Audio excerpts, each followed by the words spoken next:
સૂરજપુર નામનું એક નાનું ગામ હતું. આ ગામ હરિયાળી, ખેતરો અને સરળ સ્વભાવના લોકો માટે પ્રસિદ્ધ હતું. એ જ ગામમાં રામુ નામનો એક ખેડૂત રહેતો હતો. રામુ બહુ ગરીબ હતો, પરંતુ તે ખૂબ જ ઈમાનદાર અને મહેનતી હતો. તેની પાસે માત્ર 2 બીઘા જમીન હતી, જેના સહારે તે પોતાના પરિવારનું ગુજરાન ચલાવતો હતો. રામુની પત્ની સીતા અને તેનો એક નાનો દીકરો મોહન હતો. તેઓ સરળ જીવન જીવતા હતા, પરંતુ તેમના દિલમાં સંતોષ અને ખુશી હતી. રામુ રોજ સૂર્યોદય પહેલાં જાગી જતો અને પોતાના ખેતરમાં કામ કરવા જતો. તે આખો દિવસ ભારે મહેનત કરતો, છતાં ક્યારેય બેઈમાનીનો રસ્તો પસંદ કરતો નહોતો. ગામના કેટલાક લોકો રામુનો મજાક ઉડાવતા. તેઓ કહેતા, રામુ, તું એટલો ઈમાનદાર છે છતાં ગરીબ છે. જો થોડો ચાલાક બની જાય તો તું પણ અમીર બની શકે.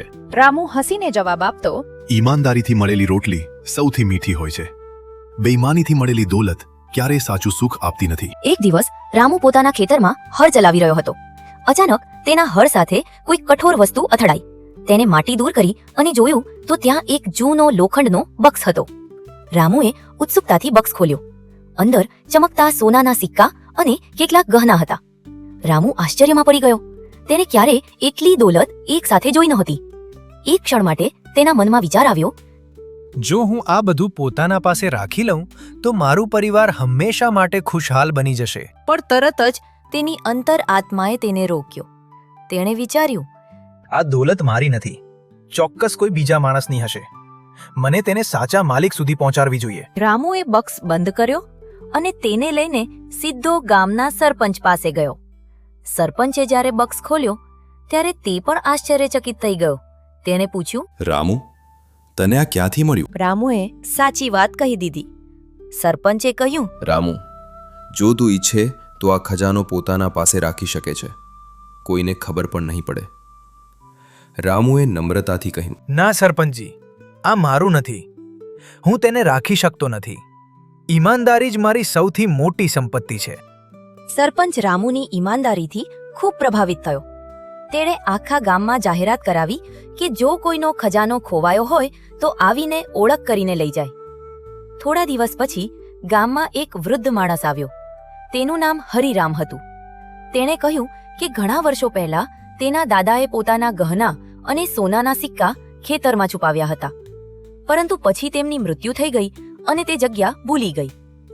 સરપંચે તેને કેટલાક પ્રશ્નો પૂછ્યા અને બક્સ બતાવ્યો. હરિરામે તરત જ ઓળખી લીધો. તેની આંખોમાં આંસુ આવી ગયા. હરિરામે રામુને કહ્યું, બેટા, તું ખૂબ ઈમાનદાર છે. આજકાલ આવા લોકો બહુ ઓછા મળે છે. હું તને ઇનામ આપવું ઈચ્છું છું. રામુએ નમ્રતાથી કહ્યું, મને કોઈ ઇનામની જરૂર નથી. મેં તો ફક્ત મારું કર્તવ્ય નિભાવ્યું છે. પણ હરિરામે આગ્રહ કર્યો અને કહ્યું, જો તું ઇનામ નહીં લે તો મને દુઃખ થશે. અંતે રામુએ હરિરામની લાગણીનું માન રાખીને થોડું ઇનામ સ્વીકાર્યું. તે પૈસાથી રામુએ પોતાના ખેતર માટે નવા બીજ ખરીદ્યા અને પોતાના દીકરા મોહનની ભણતર શરૂ કરાવી. સમય પસાર થતો ગયો. રામુની મહેનત અને ઈમાનદારી રંગ લાવી. તેની પાક પહેલા કરતાં વધુ સારી થવા લાગી. ગામના લોકો જે પહેલા તેનો મજાક ઉડાવતા હતા, હવે તેની ખૂબ ઇજ્જત કરવા લાગ્યા. થોડા વર્ષોમાં રામુ ગામનો સૌથી માનનીય અને સફળ ખેડૂત બની ગયો. છતાં તેણે ક્યારેય પોતાની ઈમાનદારી અને સાદગી છોડ્યા ન હતા. તેનો દીકરો મોહન ભણીને શિક્ષક બન્યો. તેણે ગામના બાળકોને શિક્ષણ આપવાનું શરૂ કર્યું. એક દિવસ મોહને પોતાના પિતાને પૂછ્યું, પિતાજી, તમારી સફળતાનું રહસ્ય શું છે? રામુ હસીને બોલ્યો, બેટા, સફળતાનું સૌથી મોટું રહસ્ય ઈમાનદારી અને મહેનત છે. જો માણસ ઈમાનદાર અને મહેનતી હોય તો ભગવાન પણ તેની મદદ કરે છે. ગામના લોકો હવે રામુને ખૂબ માન આપતા હતા. તેઓ પોતાના બાળકોને રામુની વાર્તા કહેતા અને કહેતા, ઈમાનદારી સૌથી મોટી સંપત્તિ છે. રામુએ ક્યારેય અહંકાર કર્યો નહીં.